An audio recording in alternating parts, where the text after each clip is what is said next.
When you travel the world for a year, you see and experience so much, and we want to share our daily travels with you.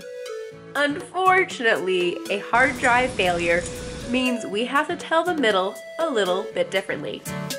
So, welcome to Storytime with the Happy Hoppies in this edition of The Lost Episodes. Welcome to Israel! Country number 39!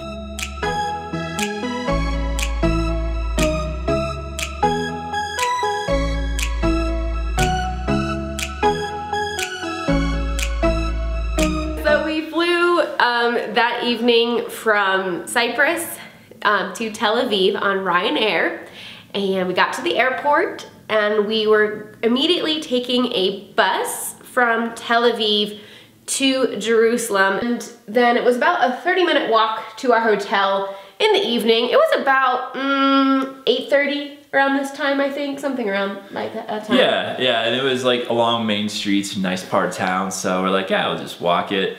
And so we were walking along and we noticed all these flags lining the road. Like it was every other flag. It was an American flag, then an Israeli flag, then an American flag, then an Israeli flag, like all the way down this road.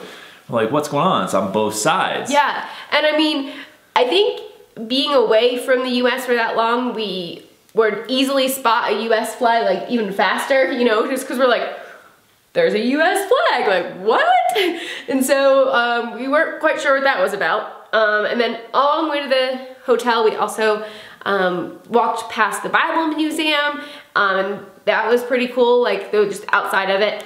And then it was a really nice hotel. I think it was around 70 something per night. The hotel costs were a little bit higher in Israel than what we were finding in Europe. And in the morning, so I've been getting Google News alerts all through our trip that are relevant to where we are. So it's kind of cool, you know, Google knows where we are because I have enabled location services. And so they show me news based on where we are, which it was really helpful because, you know, you kind of staying up to speed with what's happening in each place that we're visiting. Exactly. And so here in Israel, that morning we woke up, got a news alert that said, hey, President Trump just announced that the USA is going to move the embassy from Tel Aviv to Jerusalem. Yes, so I know this is a little bit late coming out, but that is the morning we were there. So we were like, what does this mean? Do we go explore Jerusalem? Are there going to be riots today? We just were a little bit unsure, but it literally was our only day there. If we didn't explore that day, we weren't gonna get another chance to do it. So we decided to. I was also like, look, I mean, this is Israel. Israelis are known being very good with security and whatnot, so everything should be fine. They'll have it locked down. This is a very high tourist attraction.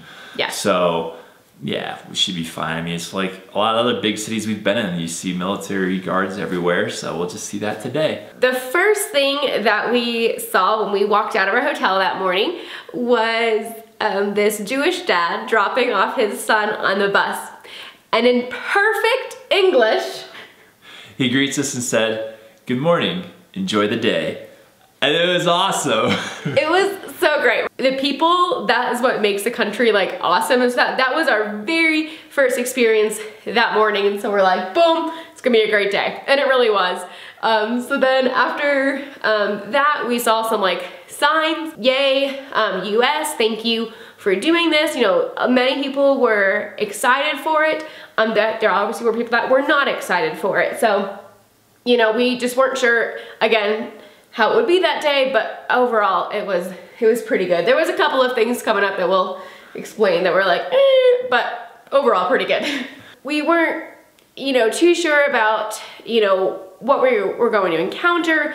We did see a lot more guards out. Well, we think a lot more. We don't really know because we hadn't seen it without it. It may have been normal. It's probably a little more, but like one of the guards, okay, he has a gun on him, right? But he like goes up onto like, you know, the sidewalk is like this, and then there's a little bit of a raised sidewalk. He like hops up here and like does like a little skip and then comes down. Like he's just skipping along with his other soldiers, and like he's just like a little kid. I'm like, okay, he doesn't seem that tense, so I guess we're good. Anyway, so we're wandering around through the city, taking all these pictures of like the walls and the gates.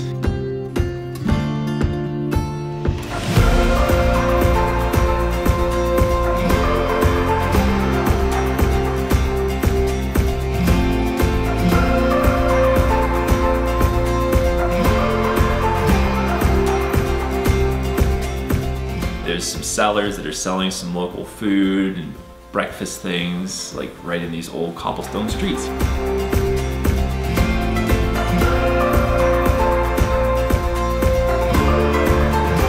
And then we went into this church that had this slab that they think is the slab that Jesus had rested on when he was in the tomb.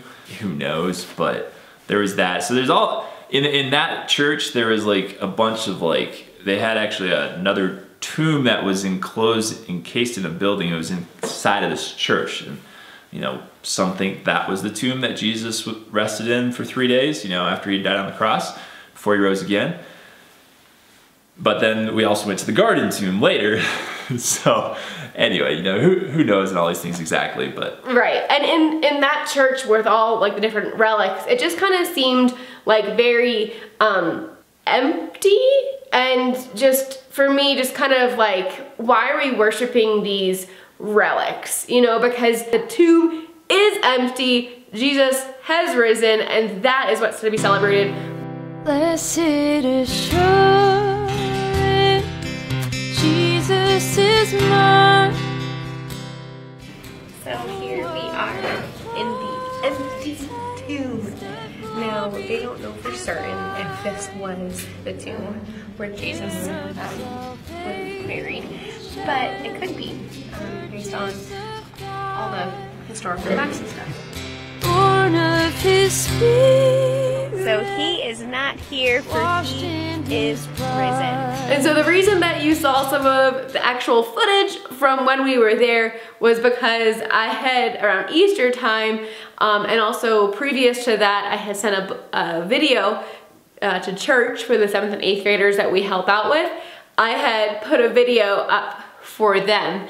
And so I actually do have some of the footage from the garden tomb, which I was glad I had already edited some of that. Because yeah, that was really meaningful for us to be in there. Absolutely beautiful. It's a church, I believe, in the UK that has funded that. And so you can give like donations to like keep up like the, you know, make it look nice. It was just so peaceful in there. It was a gorgeous sunny day. We immediately walked in and it was around Christmas time. And so there was a church group there, and they were singing Christmas hymns. Glory to the newborn King.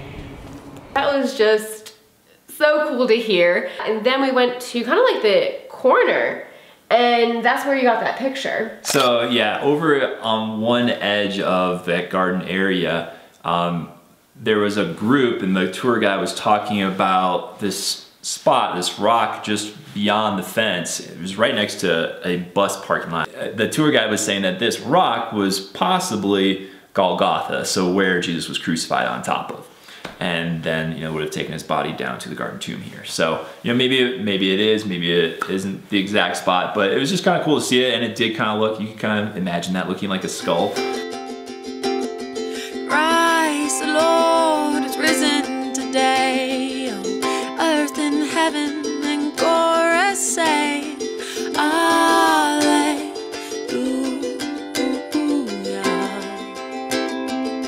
So the garden tomb was kind of the north part of Old Jerusalem. So we went up there, and then we came back into the city to be able to go back around and through and out to the Mount of Olives. So we came back into Old Jerusalem through the Damascus Gate on the north side, and then came through these streets, and we actually found ourselves on the Via Dolorosa. And there was another group that was carrying a cross and singing hymns and just walking along the road and up into an upper room somewhere. So it was just kind of really cool just to hear, you know, the hymns going through the streets there as all these other groups are going through. And so after we were walking through the Via Dolorosa, then we came up on the north side and saw... No, so we were on the north side, came through, went to, this is now going to the east side. I thought it was like west and east.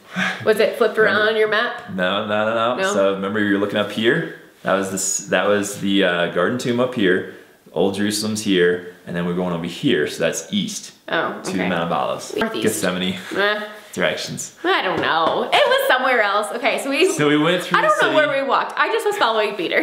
Okay, so we came through from the north, from the garden tomb through the city, and then we went out to the east and went around this valley, down a hill a little bit, to the Garden of Gethsemane, so another garden, and wandered around. They had a few plants and a few things there. There's a church at the bottom, and then there's all these taxi drivers that are offering to give you a ride up to the top of the Mount of Olives to get a nice overlooking view of the city. And we're like, we'll just hike it. It's not too far. It was a nice day. It wasn't too hot. It wasn't too hot. It was warm that day. We were sweating, but it wasn't unbearably hot. Yeah. So it was a good little hike up the hill, but it was fine.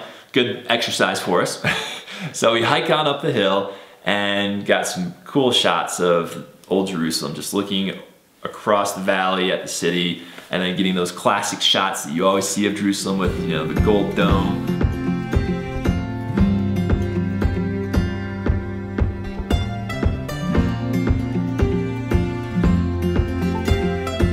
To the left of us, there's this huge graveyard with all these grave sites. I think I have one panorama that kind of shows from there all the way over to see the city and everything. So it's pretty cool.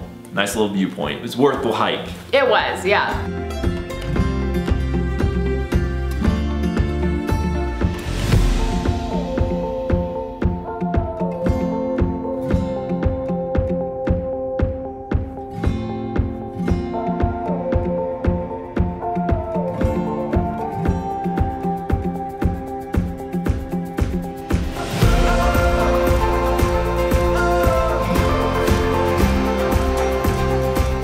Walked around that little valley in between Old Jerusalem and the Garden of Gethsemane. There's plenty of trees along the sidewalk that were olive trees with olives that had like fallen onto the ground, like stepping on and crunching on these olives that had fallen. And so I paused and took a couple pictures of the olives that are on a couple of tree branches there. Oh, this is why it's called the Mount of Olives, because there's olive trees everywhere, still to this day. So then on the way down, we saw many different sites down from the Mount of Olives, and then we went back into Old Jerusalem, back through the wall, and I think almost immediately getting back in, we heard like singing and like chanting and like really like a lot of excitement, and we go over and it looks like it's a bar mitzvah happening. But I wasn't sure if that's what it was, and so there were many other people like kind of stopping to watch, and so I asked somebody who looked like a local, and she spoke English, so that was good, and she did say that, yeah, it is a bar mitzvah happening, and that was just so cool to see. And so we took so many pictures and videos. I wish I had the sound for that, so we thought like that was just so cool. But then we go to the Wailing Wall, and we had to go through security to get into the Wailing Wall, and then as soon as we got in there, there's a women's side and a men's side, but the women can kind of stand up to like see the men. There were so many more bar mitzvahs happening in there, like at least 5. It was just so exciting, and really they cool. were picking them up and throwing them on the chair, right? They lift them up on a chair, I think. I don't know. It was just so fun. I just kind of was thinking like Fiddler on the Roof. Like it was just like, this is such a great party. And yeah, I'm so bummed that I do not have the sound for that. But yeah, it was really cool. So we did have to separate. So I went into the women's side, and it didn't take me as long as there because there wasn't like as many things to see there, but the men's side. So on the men's side, I got to go in and get some close-up pictures of all this, get some close-up pictures of the Wailing Wall and the letters and the prayers that people are putting into the cracks in the wall there. And then I got to go into this like cave section almost, where they had like a library and like a study room for people, and then some guys were along the wall and praying or studying and reading books. But then there was also this like really fancy cabinet space where they had the really fancy scrolls that the boys were coming in, they would get in this whole procession. There was this one guy with a huge video camera in there too, taking video of the whole process for them, to capture the memories. So they go in there with Rabbi, and they would take the scroll out and then go outside, do the dance together, and then bring it back in. So it was really cool just seeing that and getting to explore back there a little bit. Everybody's very kind, very gracious. They were fine with taking pictures, and obviously other people were videotaping the whole bar mitzvahs that were going on. So it was really, really interesting and really cool to see that. And there was this cool clock that was on the wall outside of that little study area. It was really neat. It had some interesting artwork on there. It was really cool.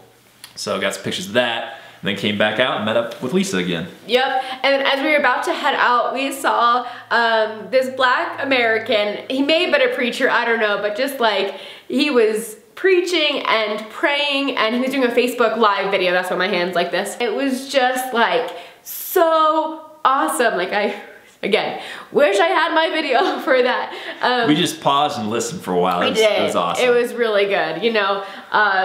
And yeah, it was just awesome to hear that, and just the prayers for Israel and for Jerusalem. And then at that point, Peter wanted to get a better picture, closer up picture of the Golden Dome Mosque. Yeah, I thought it'd be kind of cool. So we're wandering around some streets, and like there were at least 2 streets that we were going down, and there were armed guards, soldiers that were like, sorry, it's closed off, you can't come through here today. And so then I'd go down another street and see if I can find there's gotta be a way, it's gotta be okay. At some point they're just closing down certain avenues. So then we go down another little alley, and there's these teen boys that are like, nope, sorry, you gotta go back. Yeah, and so even before we came upon those teen boys, like I'm like, Peter, just forget the picture. Like, I'm not feeling really safe right now. You remember what we just learned about this morning? Like, I don't think it's smart to be walking down these like small alleys. And so yeah, we. And I'm like, look at these guards. I mean, come on, it's military. We're in good hands here. But he was trying to find the street that wasn't guarded. So then we walked down this narrow alley, came across these teenage boys. They were pretty nice, but they're like, no, sorry, you cannot go here.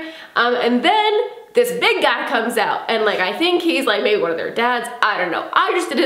He didn't look very friendly to me. And so he was just like, yeah, turn around. What are you guys doing? Come on. Yeah, he was like, go. And I'm like, Peter, forget your picture. We are going. So then we go out, and I think we asked somebody at the little scanner where you scan to go into the Wailing Wall, how to like get up to a vantage point somewhere nearby to be able to kind of see the Wailing Wall and the Gold Dome and all this stuff, to kind of get a cool picture.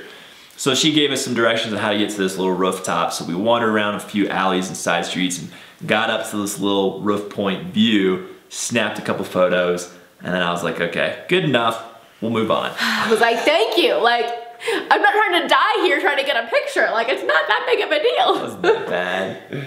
Okay, women's intuition, I didn't feel good about it. It was a dark alley, no thank you.